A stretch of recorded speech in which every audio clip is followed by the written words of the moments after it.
Ladies and gentlemen, the President of the United States.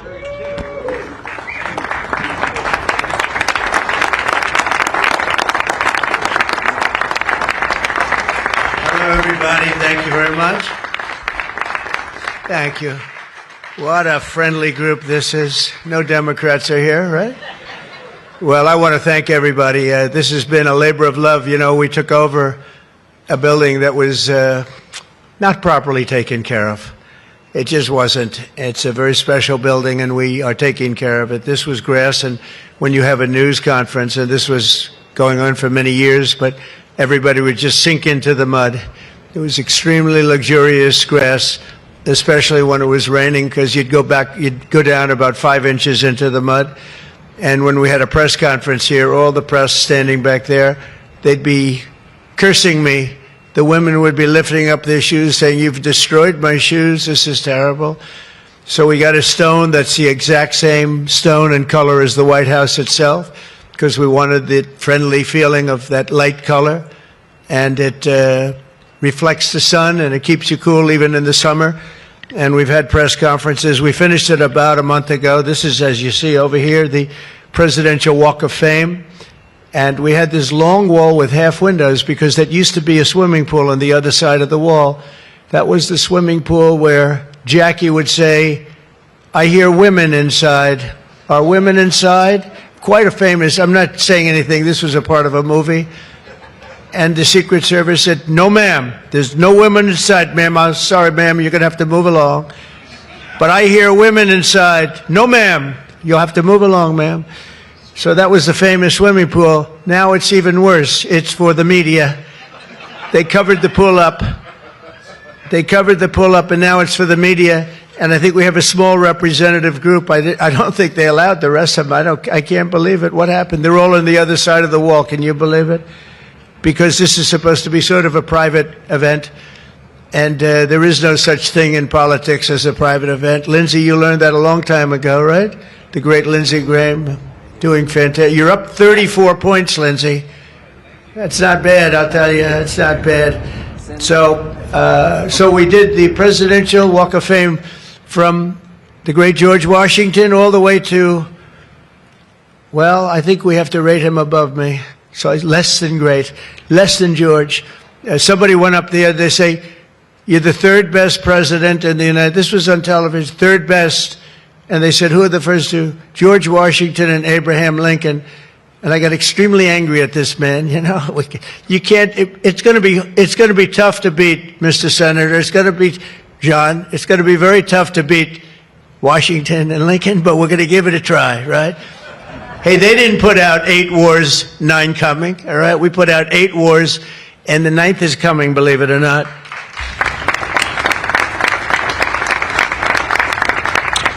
So I just want to say it's great to be with you. And when we're finished, later on, we're going to have a little quick lunch, and they do great food at the White House. And this is used sometimes for evening, where we've had some incredible people for the evening, and some of the big foreign leaders have been coming. And most excitingly, on the other side, you see the fence and the wall. We're building a world-class ballroom. You know, for 150 years, they've wanted a ballroom here. We don't have a ballroom. We have a little cocktail area, but we don't have a ballroom. The East Room, it's called, is a very small cocktail area. It holds about 88 people if it's tight. And I said, if I do this again, I'm going to get a ballroom built, and we're putting up our own money. With the government is paying for nothing. You probably hear the beautiful sound of construction to the back. You hear that sound? Oh, that's music to my ears. I love that sound. Other people don't like it. I love it, Josh. I think when I hear that sound, it reminds me of money. In this case, it reminds me of lack of money because I'm paying for it, so it's the opposite. But it's going to be one of the most beautiful ballrooms anywhere in the world, and it's going to be able to take care of tremendous things. When you have, as an example, I'm going to see President Xi in 2 weeks. I'm going over to South Korea. We're going to meet in South Korea. We're going to talk about a lot of things. They want to discuss the fact that they're paying 157% tariff. It's a little higher than they thought. And we're doing very well. I think we're going to do well in that negotiation. We've done well, as you know, with Japan, with South Korea, with Europe, the European nations got together, we made a deal, and it was all based without the tariffs. You could have never made the deal. I'll tell you what, tariffs equal national security. Remember that. Tariffs equal national security. You got to remember that. And they also equal wealth for our nation, because we've taken in hundreds of billions of dollars in a very friendly manner, given to us by nations that used to take it from us.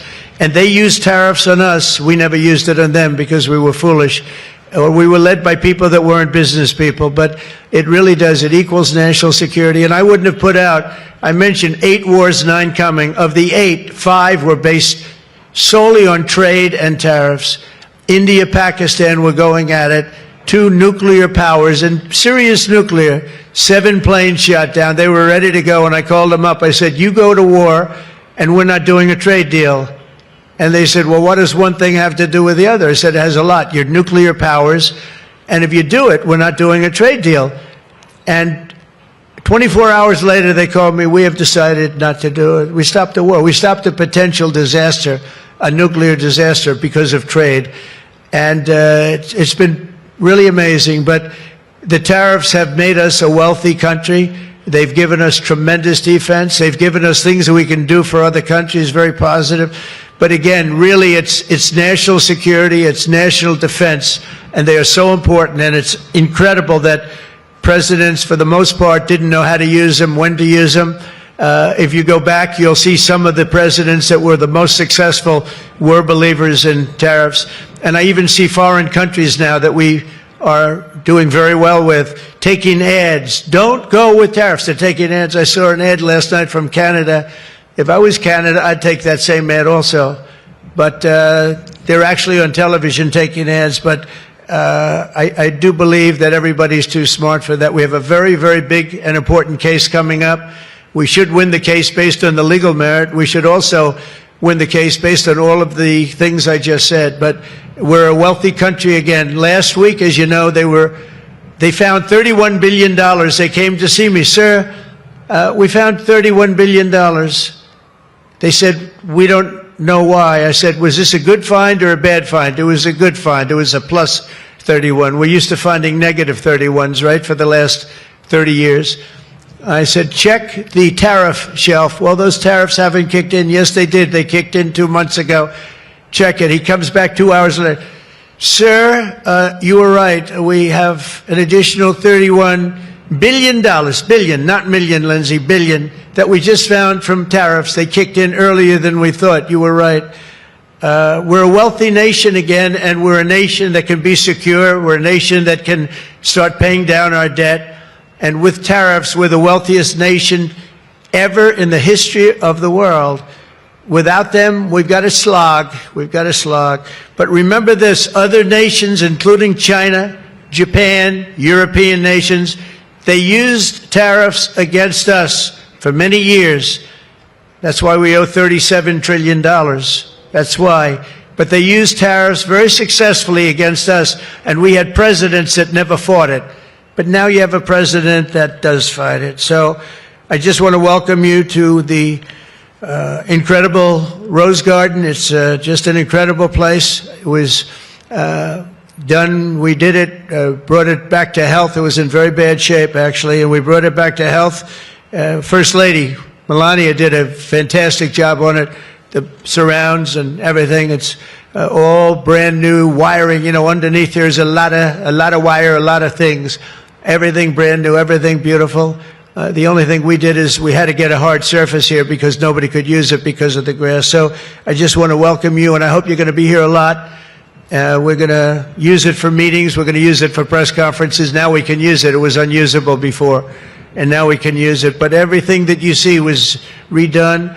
All of this was redone, and the whole White House is being redone. Some of you came through they call the Rose Hall. They call it different names, but you probably noticed, I don't know if you came through this door, did you notice the white marble floor that was put there? That was made out of Home Depot tiles, about 1 foot by 1 foot. They were all broken, about 30 years old, and I replaced it with book-matched marble, paid for by your friend, President Trump. It's like, it's amazing how people like it when you say you paid for it. When I say I paid for it, they say, oh, I love it. But it really, they did a beautiful job. The great great talents. They're very talented marble people I have, and they replaced it with beautiful Paradiso marble and statuary marble, and it's really, really beautiful. I want to thank the outstanding leadership team, and you really do have that. Majority Leader John Thune, who's been my friend. He really has done an amazing job. Thank you, John. Thank you. Done an amazing job. I didn't get to know John as well in the first term, and I've gotten to know him very well over the last 9 months, John, and you're doing a fantastic job. Thank you very much. Really great. Majority Whip John Barrasso, who's outstanding man. Thank you, John. Thank you. Great guy, too. Conference Chair Tom Cotton. He loves that military. He loves the he loves the military. Policy Committee Chair Shelley Moore Capito. Shelley, thank you very much, Shelley. Vice Chair James Langford. Very good, James, thank you. And you know, we have everybody but one person here. You know, everybody showed up. I figured you'd have like, I'd say 40 would have been a good number, right? If everybody, we're just missing one person. You'll never guess who that is. Let me give you, he automatically votes no on everything. He thinks it's good politics. It's really not good politics. He's an automatic no. But I don't know. Look, if he wanted to come, I'd probably let him come, right? I'd let him come. Begrudgingly, but would let him come. And National Republican Senatorial Committee Chair, an unbelievable guy, Tim Scott. You know, Tim, I shouldn't say it because it's so, I don't know if it's going to be. But Tim ran, and he was very effective and very good. But he was, on the debate stage and everything else, he was good just because he's good. But he wasn't as good as I thought he was. And when he got out of the race, he endorsed me almost immediately. And I used him as a surrogate. And I wasn't sure if I should because, you know, sometimes I want a total lunatic to get up and fight for me. And Tim is a really good person. So I wasn't sure. And I put him on the stage, and he ripped the heart out of everybody. He was so brutal. He was so unbelievable. It turned out to be absolutely one of my best surrogates. And it includes a lot of you people that were here. You were all surrogates. But Tim ripped these people apart. And after watching 2 or 3 times, then I wanted him all the time, right, Susie? I said, I want Tim Scott, get up there. But he was so good. And I said to him, Tim, when you fought for yourself, you were much different. When you fought for me, you were a tiger. You were like unstoppable. You were, really was. You all saw that. What's the difference? He said, I've never liked selling myself, and I love selling somebody that I really do believe in. I really believe in you, and I just felt that way. And it was so nice the way he expressed it. And I want to tell you, you are a champion. You are a winner, and congratulations. Thank you very much.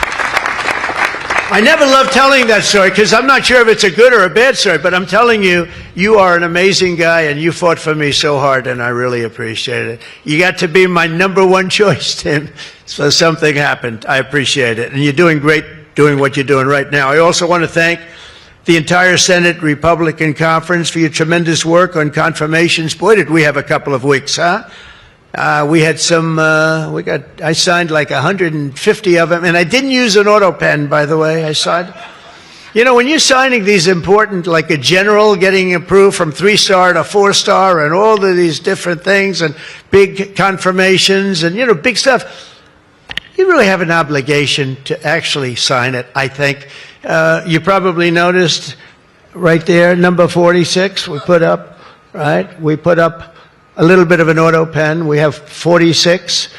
We have 45. We have 47. It's very interesting. Yeah, 46 is an auto pen. It's up there. It stays up there. People like it. It's probably going to stay up there for a long time. It's true. And I know you're looking into that. And by the way, the auto pen person said he never spoke to Biden. He worked the auto pen. You're not allowed to do that. So if you're looking at anything, just remember it. And remember, they treated us very badly. They treated us very, very badly, so I think you're allowed to just report the truth, including the confirming of my cabinet much faster than first time. I mean, we went so fast, and I give John Thune and all of you credit for that. It was amazing. All of a sudden, I was calling John, I've got to get him approved. Come on, John, because I was getting like one every 2 weeks.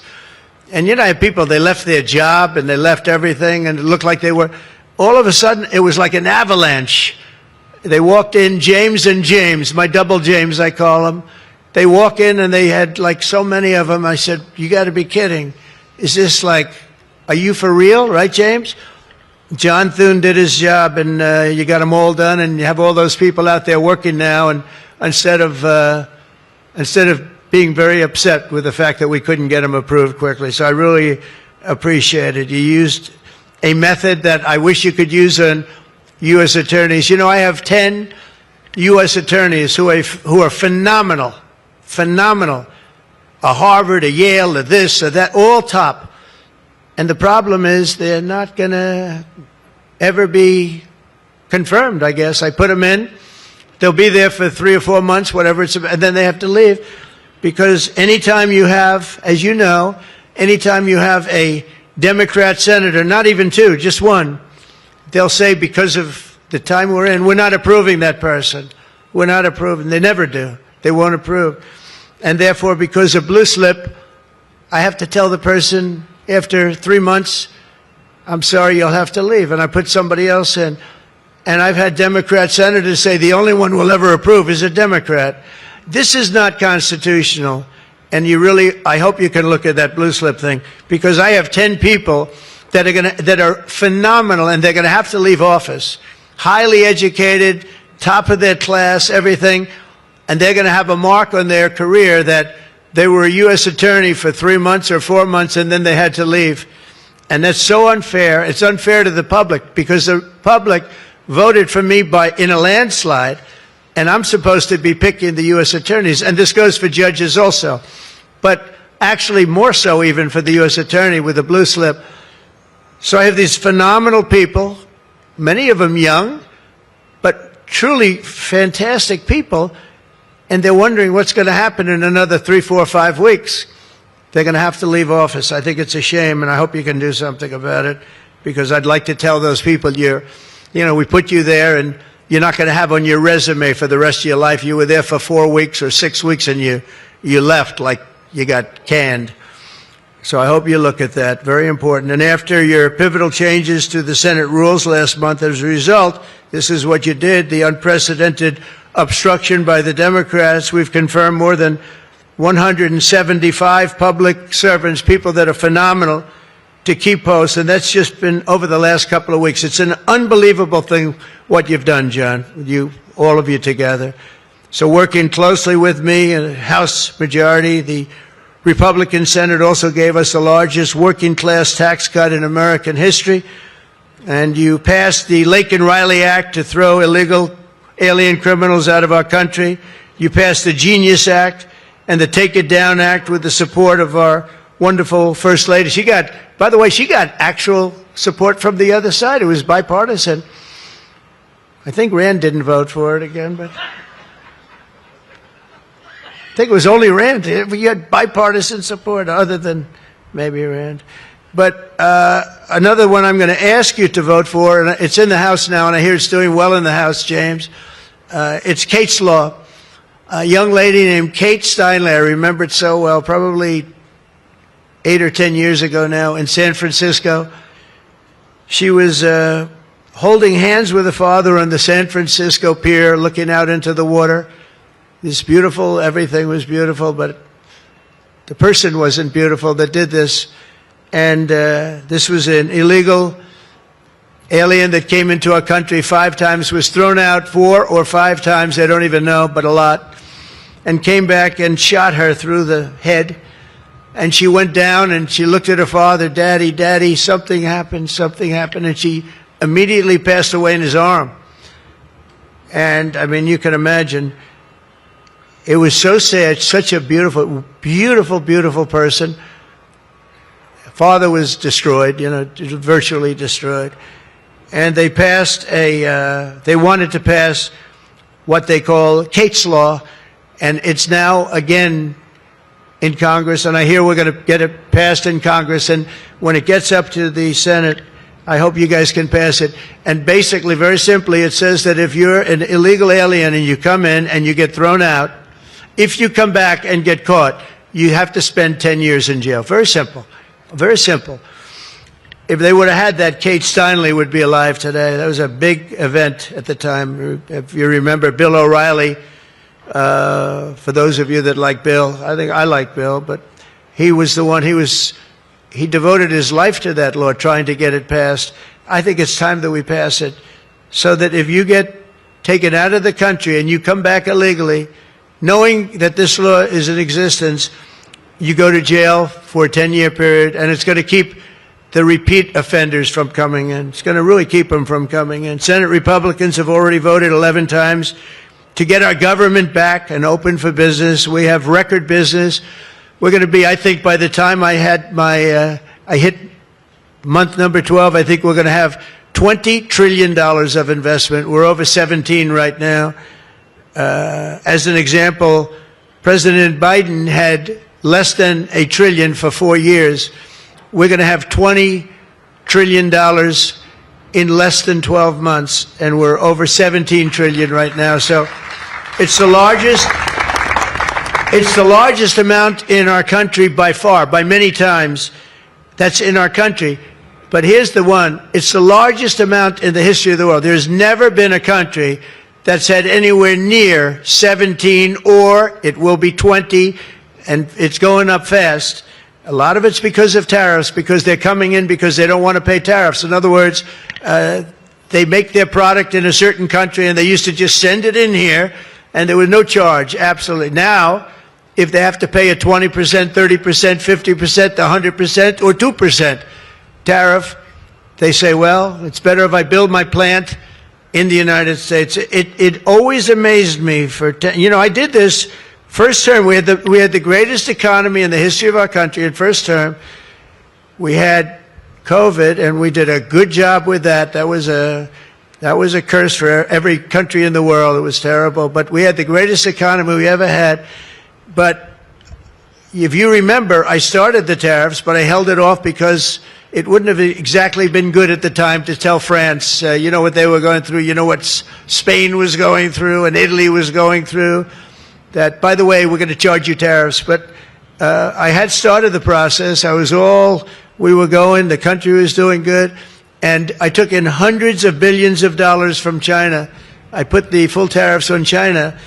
Biden left the tariffs because he couldn't, it was too much money, but they gave so many exceptions that they were essentially meaningless. In other words, here's the tariffs, but you don't have to pay if you look at somebody the wrong way. You don't have to pay. So they didn't pay very much. But with me, they were paying hundreds of billions of dollars.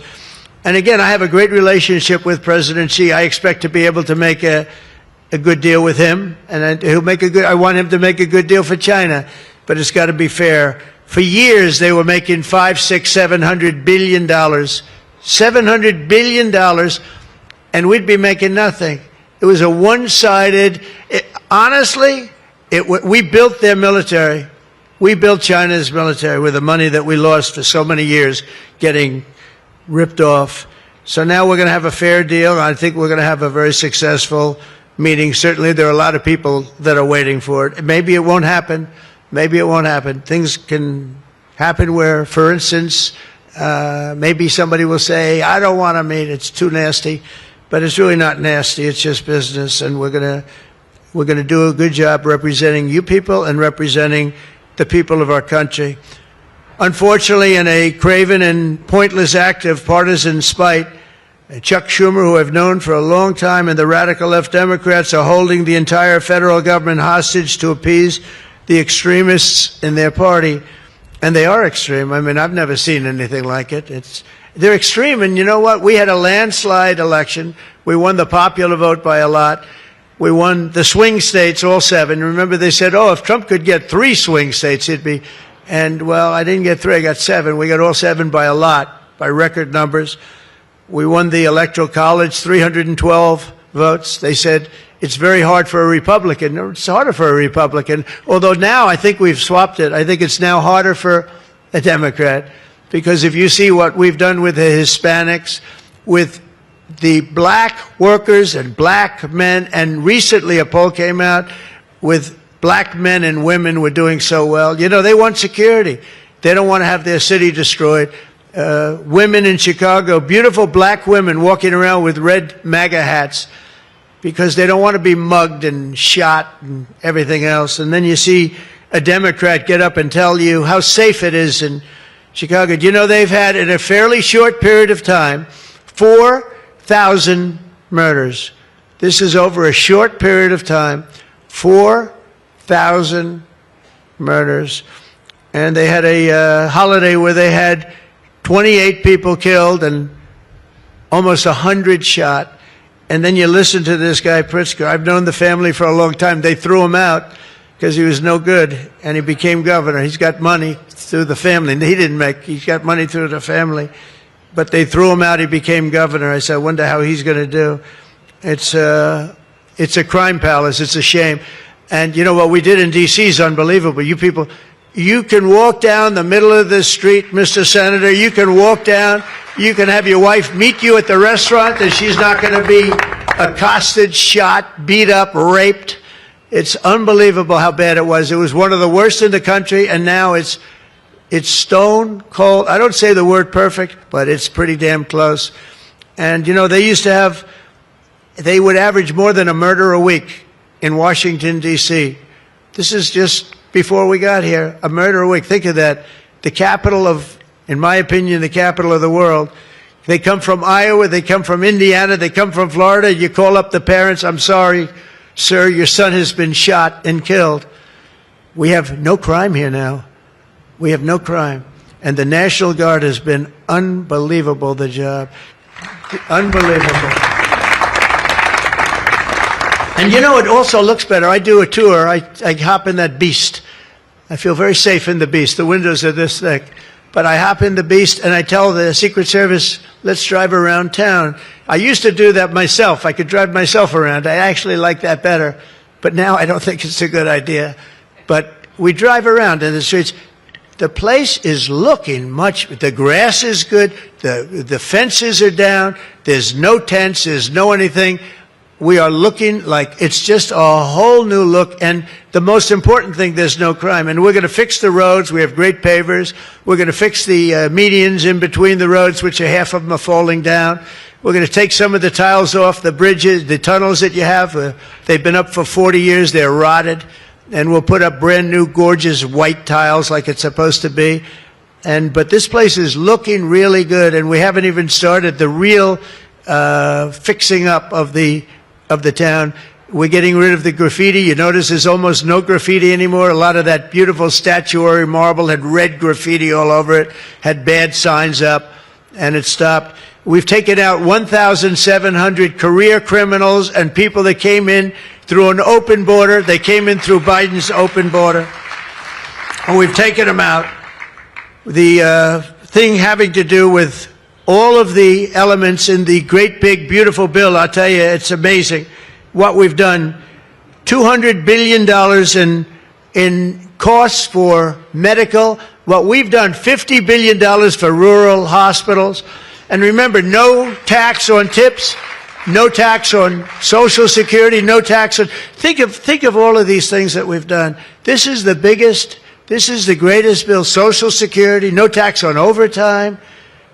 But no tax on tips. I got that from a waitress in Nevada. I was making a speech, and I'm at one of my restaurants in the hotel I own there, and I say, how are you doing? Well, sir, it's terrible. They're taxing my tips. They're going, I wouldn't have even thought that. And I looked at it, and she said to me, sir, there should be no tax on tips. I said, say it one time more. No tax on tips. I walked outside to the press. I said, there will be no tax on tips. She was right. And we won that state by a lot. That's not a state that we win by that much, David, but we won it by a lot. So it was pretty good. But that bill is chock full of so many different things. So it was the biggest bill. I'm actually saying this to the fake news so that they maybe print it, but maybe not, because you people know. It was the biggest bill ever passed in Congress. And what we did was a little risky. We put everything into the bill, John, right? And some people were against it. They said, no, you got to do small bites. And we gave it a shot, and we got it passed. I got a call from John. He said, it was 3 o'clock in the morning, sir, we have 4 hard no's. could you please call him? I say, what time is it, John? It's 4 o'clock in the morning, sir. So I call up. One of you is sitting right here. I said, Jim, could I say hello to you? It's 4 o'clock in the morning, right? He said, sir, you have my vote. I said, wow. Then I called up another person. I'll use fictitious names. Doug, could I get your vote? You've got it, sir. Then I called up another one. How about Josh? Could I have your vote, Josh? Because I like Josh. And Josh, who can be very difficult, said, sir, you have my vote. His wife was screaming at him on the other side. Sir, you have my vote. But I called people, and they weren't really hard-nosed. They wanted a little attention, unfortunately, at 4 in the morning. Sometimes I like the ones that don't like the attention, but we'll take it anywhere we can. And we got it passed, right, John? And nobody thought that could happen, because you have a small majority. And in the how about in the House, we had a majority of 3. We actually went down after that for a period of about 2 months. We went down to a majority in the House of 1. And I kept saying, you know, because I'll tell you, Mike Johnson's great. The team, these two teams, did you ever see two people more different? One's tall, one's slightly less tall. We want to be polite. They are very different people, but they're the same in terms of talent. They did the two guys, and they get along incredibly well. We all do. We get along great. But we passed a bill. We don't need to pass any more bills. We got everything in that bill. There's nothing else we have to put. We got the largest tax cuts in history. We got the extension of the Trump tax cuts. We got all of these things. And, you know, remember, they lie.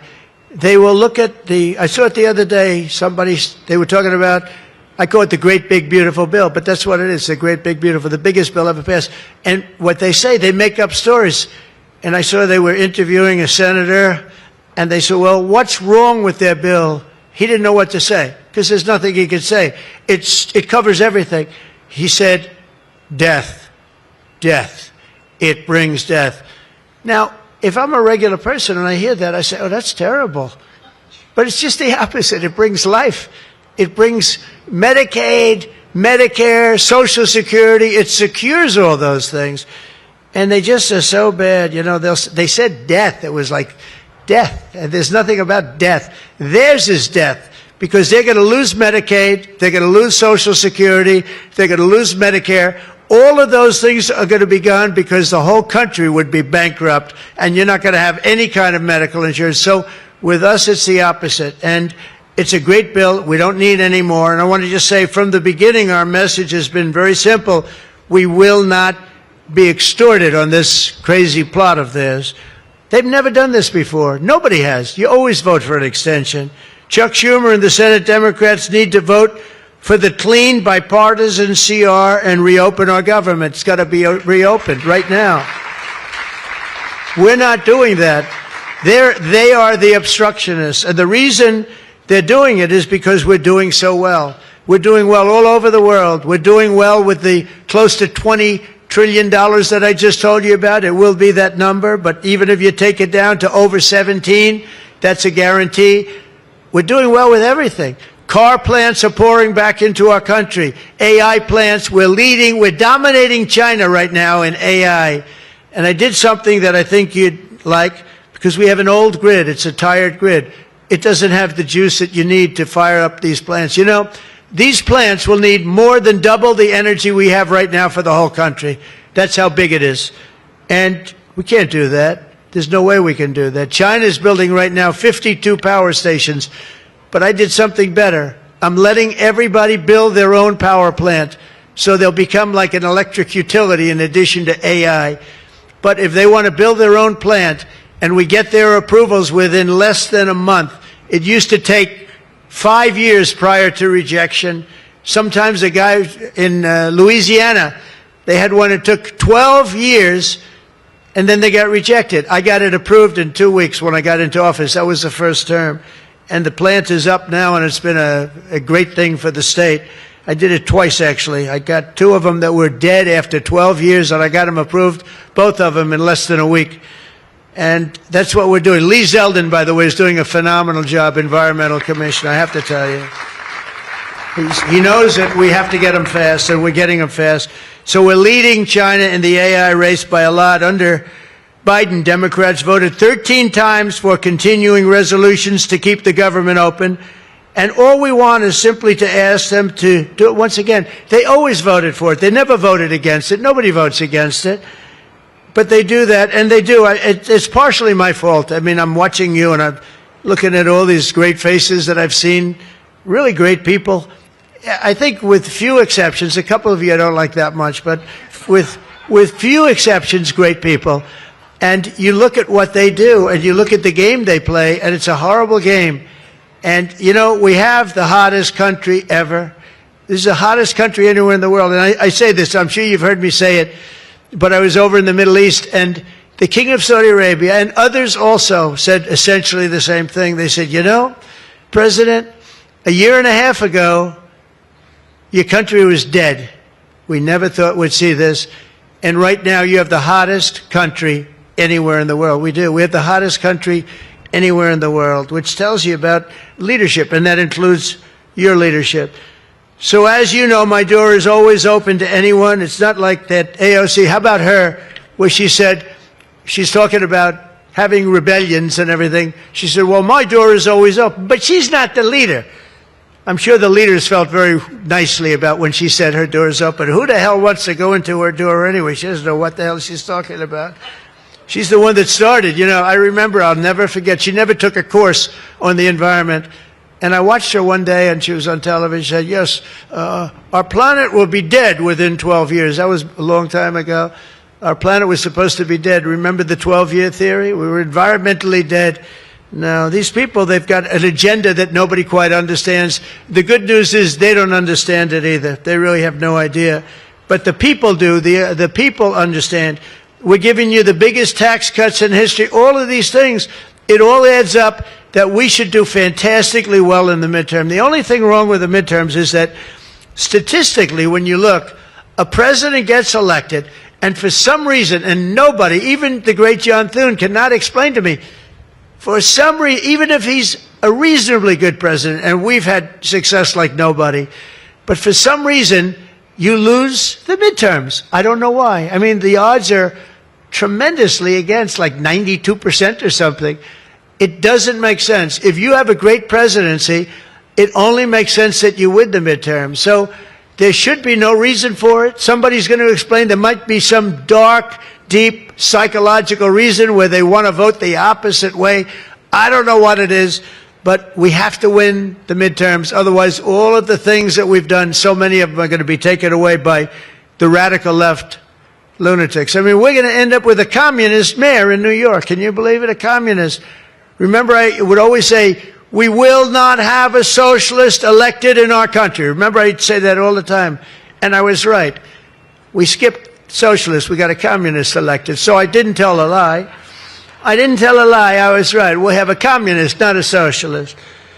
But we've already seen the impacts of the dangerous game that they're playing. Democrats are causing delays in our air traffic control system. So important. We wouldn't have had, you know, this Pete Buttigieg, he spent billions of dollars on fixing the air traffic control that used copper wire going into glass wire. Any union electrician here or any non-union electrician would say you can't hook copper into glass. It doesn't work. They spent billions of dollars. They turned on the system, and it was stone cold blank. We're getting a brand new system. We have bids out now. We have 3 great companies bidding. And I want one bid. Sean Duffy's doing terrifically. I want one bid. I want just bid, and they're responsible for everything. Not where they had like 1,000 contractors. Every contractor, they were all running around. In the end, if one of them does a bad job, we want to be able to blame somebody, and it's going to be one of the very big companies because there's a lot of interest in it. So the air traffic control system is going to be rebuilt. Over 1 million federal workers right now, as you know, are going unpaid. That's the Democrats' fault. And children, tourists, unable to visit the museums in Washington, D.C., that we now have beautiful, safe streets, but we don't have the museums open. We should probably just open them. But we are doing things that nobody's ever done, nobody's ever seen. So all of this and the pain that the Democrats have caused during this reckless and completely unnecessary affair, and you could call it the Schumer shutdown or the Democrat shutdown. You can call it whatever you want. And I will say this, that we have Darth Vader. You know Darth Vader, right? Darth Vader is a man who, I think he's sitting right. Is that Darth? Stand up, please, Darth Vader. Stand up. Does everybody know? They call him Darth Vader. I call him a fine man. But he's cutting Democrat priorities, and they're never going to get him back. And they've caused us, and they've really allowed us to do it. And by the way, thank you. You're doing a great job, I have to tell you. So, really a great job. Because many of the things that they're cutting, like the New York project, $20 billion we're cutting it, they're not going to get it back. I mean, they're not going to get a lot of things back. They may not get it back. Maybe we'll talk to them about it. But they're losing all the things that they wanted. But many of the things that they wanted are things that we don't want. Things that are just so bad for our country. And we're cutting those things out. So while they thought they were doing maybe bad, maybe indirectly they're doing good. The cynical comment that they've made all over the place, and all of their cynical remarks proves beyond all doubt that Schumer is a calculating political partisan, but we knew that. But he's somebody that's in deep trouble. He's losing in all of the polls. He's even losing to AOC +3. Remember +3? What happened to the +3? Are they still around? I had one. I met when I was at the United Nations, I met the president of Somalia. And I said, I have somebody I'd like to give back to you. He said, no, thanks. We don't want her. He didn't want anything to do with her. But today I'm calling on every Senate Democrat to stop the madness, to let our country get back. In the greatest moment in the history of our country, in terms of wealth, in terms of job creation, and in terms of investment coming in, these guys go on strike. It's really a shame. So I'm asking them to be smart. It's not working. They're getting killed in the polls. The public understands what they're doing. They're doing the wrong thing. And with that, I just want to say welcome to the White House. When we're finished, they do a great job. When they're finished, we're going to all come in. It'll be a little crowded, but that's okay. Into the Oval Office, we'll talk a little bit, a couple of minutes. Got some interesting things. And I think I'd like to have, if I could, John come up and say a few words, and we can close it out. And by the way, this is an open mic. It's open to the world. I think they can hear me out on the street. If anybody wants to come up and say after John, say it. We're all friends, and you can speak your heart out. But we've got to get our government open, and the Democrats are trying to keep it closed. Thank you. John, please. Thank you, man. Thank you, sir. Well, Mr. President, thank you for having us. This is the fourth week of